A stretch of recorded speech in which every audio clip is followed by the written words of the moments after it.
Good morning, Cedar Park High School. It's Wednesday, December 9th, and it's an 8A. I'm Ellen Neal. And I'm Abby Martinez. On today's show, we have a story over how school will look for us next semester, the Canned Good Food Drive. Reporter Ileana Tangarova brings you the top 3 things you need to know for today and this week's edition of the Pack Chat. Let's jump in because the Wolfcast starts now.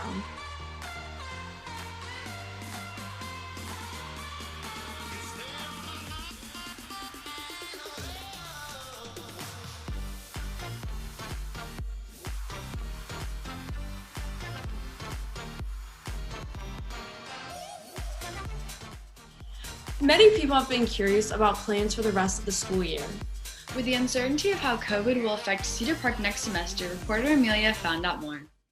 Thanks, guys. I learned more to clear up some of the confusion that many people may have. With some students in person and some students online, the system that is going on right now is working for lots of people. But with cases increasing, it's causing everybody to wonder if things will change. As of now, there aren't plans to change what we're doing.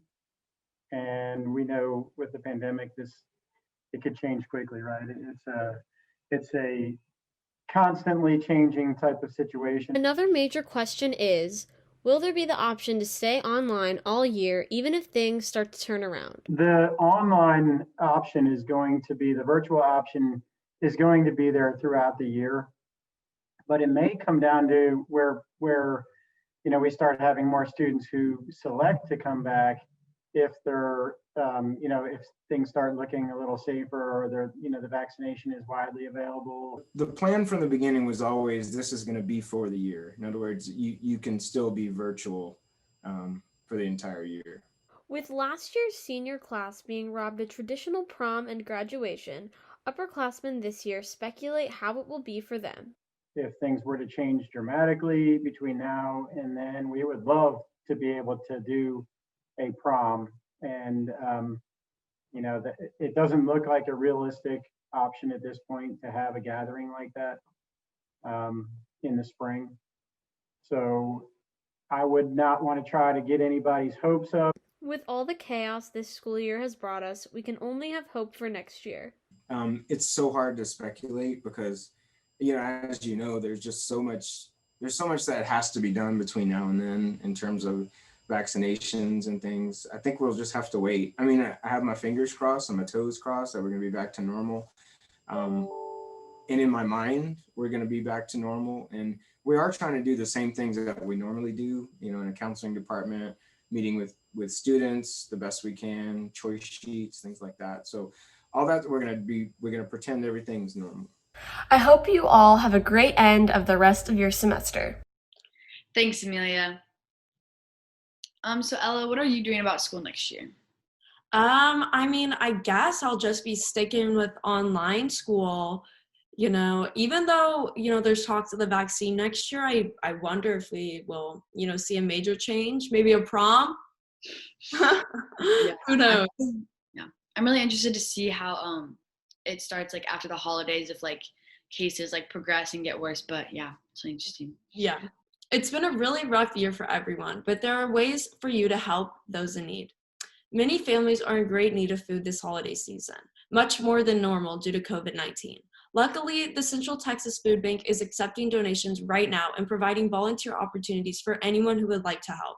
The food bank accepts both canned goods and monetary donations, and they have a wide variety of hours for volunteers to choose from. A lot of families could really use the help this year, so if you're interested in learning more, check out their website at centraltexasfoodbank.org. Many of our staff are working from home. Others have adopted to social distancing and mask wearing, and we changed our food distributions to a drive-through model.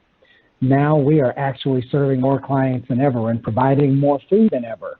Last month, we distributed more than 7 million pounds of food. And to put that into context, pre-COVID, that was around 4.3 million pounds of food. Many of those families never thought that they would need the help of a food bank. Up next is your top 3 things with Ileana Tangarova. But first, this break. Smoky Moe's Barbecue, the best barbecue that money can buy. Proudly supporting Cedar Park High School.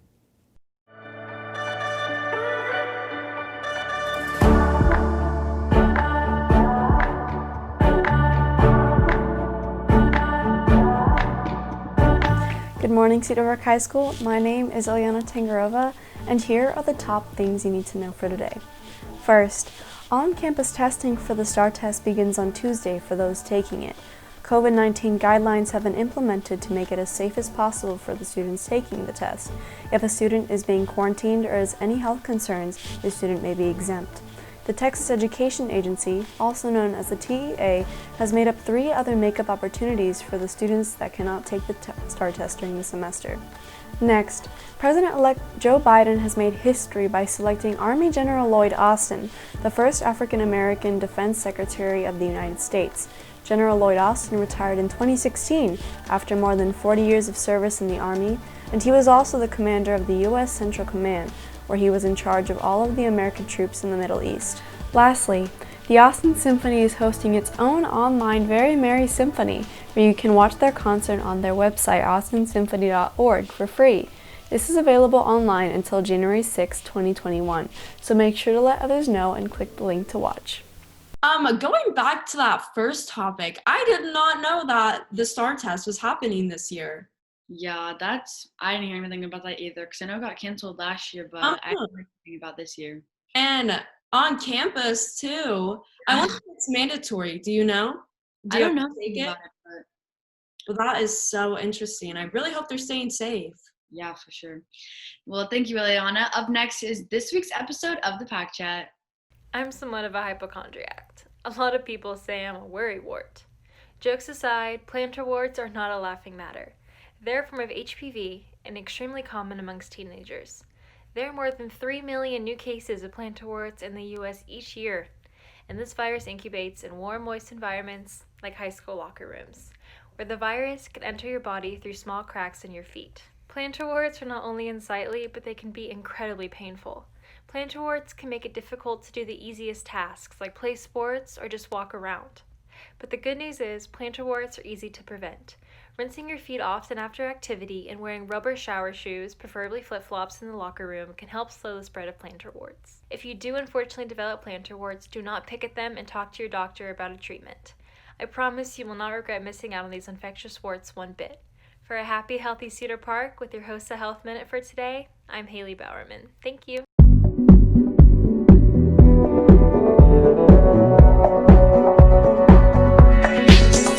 Welcome back to the Pack Chat, our student voice opinion segment. I'm joined today by my co-host, Victor Martinez, as well as our guest co-hosts, Nacho Miguel and Abby Martinez, as we discuss this week's most trending topics. With that being said, let's get started. First, Olivia Jade, the daughter of Lori Loughlin and Massimo Giannoli, finally broke her silence regarding the college admissions scandal her family was charged in. Currently, Lori Loughlin, her mother, is serving her prison sentence, while Olivia Jade was on the show Red Table Talk, hosted by Jada Pinkett Smith, her mother, and daughter Willow Smith. On the show, Olivia talked about how her vision of the world was different then, and how she didn't realize the privilege she has.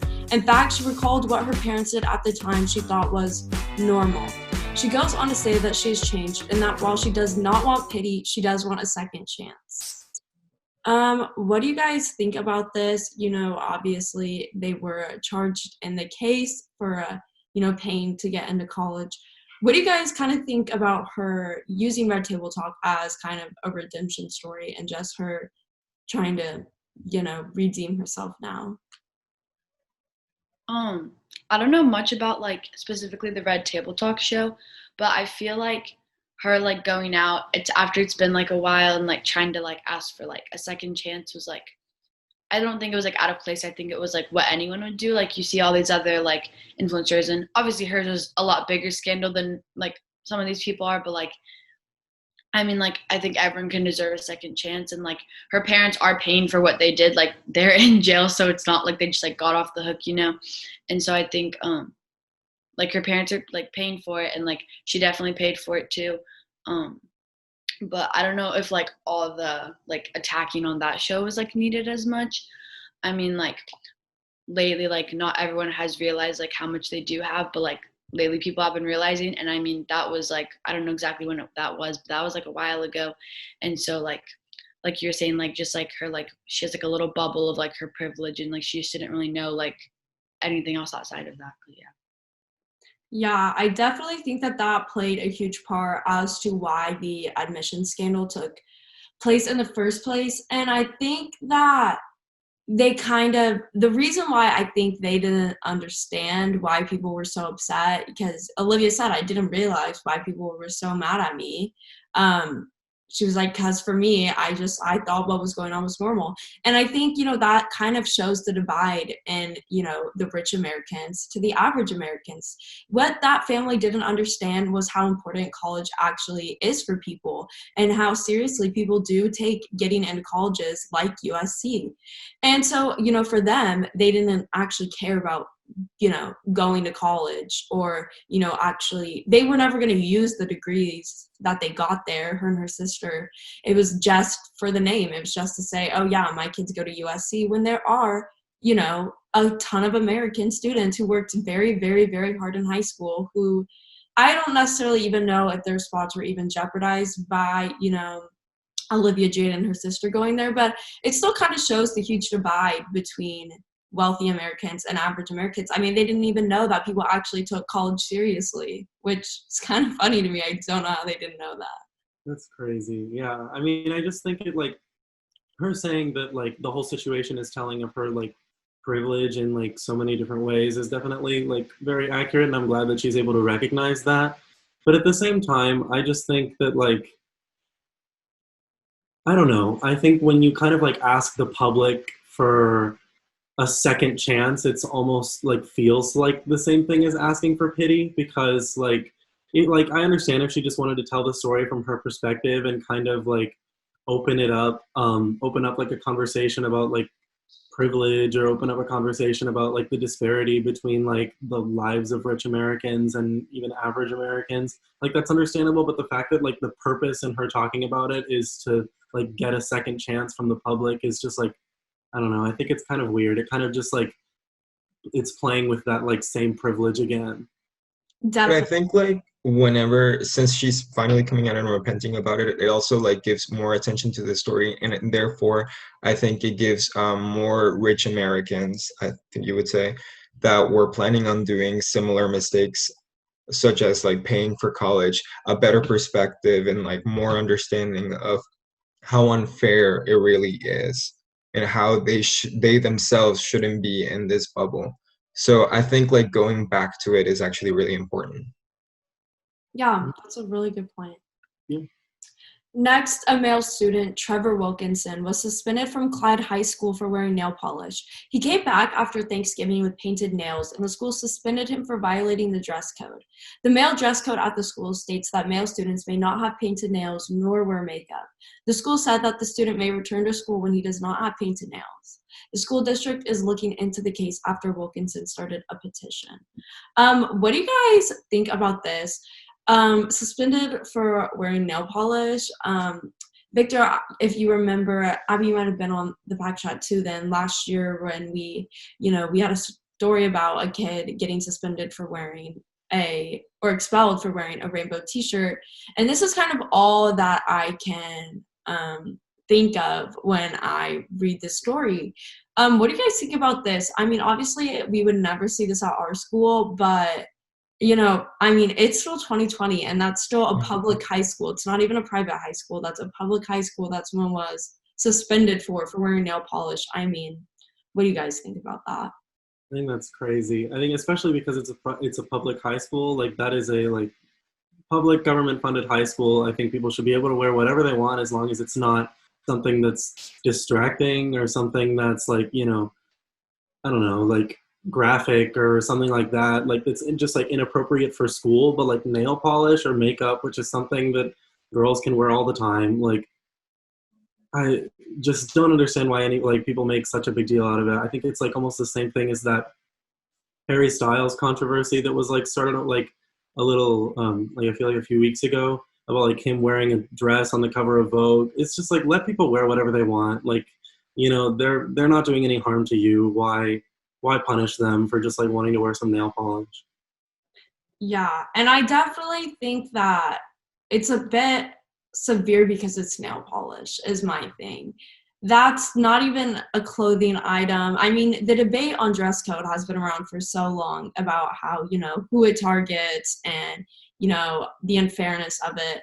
But this is just like, I didn't even know that they could tell you that you couldn't have nail polish or makeup on. Like, that it almost doesn't make sense to me. Like, that, at that point, is that even the dress code? Like, that's your skin at that point. I don't really understand that. Yeah, I feel like, I personally think that's like literally so dumb. The fact that like just having like paint on his like nails is like getting him like suspended or expelled or whatever happened. But like Victor said, if a girl did that, like I would never be distracted or anyone be distracted by like a girl's nails or a girl's makeup. So like, what does it make a difference that it's like a guy? And like you said, if it's even like the dress code at that point, like I don't know exactly where this school is, but like our school would never do that. It's just like almost like a double standard where it's like it's not harming you in any way, like Victor said, like it's not affecting you or like you're learning. So like I don't see the big deal of like why he should have to like stop his learning just because like his nails are painted. There's no way it can be distracting. It's literally his nails. Like it can easily be hidden away, and even so, it shouldn't be something that any male should hide away. It's just so disappointing. Yeah, and his petition did get a lot of attention, so I'm hoping that, we will see, maybe a change in their dress code come from this. Finally, Elon Musk, the Tesla founder, officially resides in Texas. This comes after he opened a Tesla factory in Austin and talked about making the move for quite some time from California. What do you guys think this means for Texas as we see so many more companies coming over? Yeah, like we've seen like Austin like growing like so much in terms of that, and a lot of different like companies moving like production centers and factories and everything like to this area. I don't know, like it's just expanding a lot. Yeah, and I actually just saw a statistic today that actually said that Austin is the #1 growing city in America right now.